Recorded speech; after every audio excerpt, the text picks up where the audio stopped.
Welcome to Penrose Learning, where we make understanding easy. You begin by enabling camera access and opening the native camera or a trusted QR app. This gives the app live view and permission to read codes. Once done, position the QR in the center of your screen about 6 to 12 inches away so the scanner can focus. You want the whole code visible and flat because partial or angled scans often fail. When a preview appears, pause. This preview shows the embedded URL or text, so you can decide whether to proceed safely.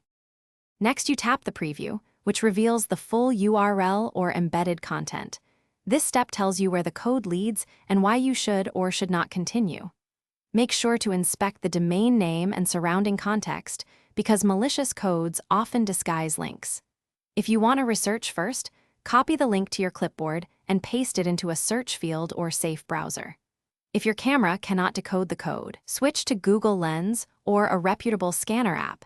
These give better recognition and search into. Finally, you open the link in a browser or use the extracted text in a search box to find related information. This completes the scanning to search path.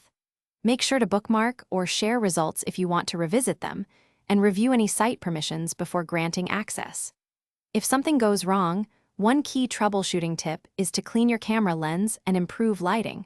Poor focus or glare is the most common cause of failed scans. Also confirm the app is updated and camera permission is granted.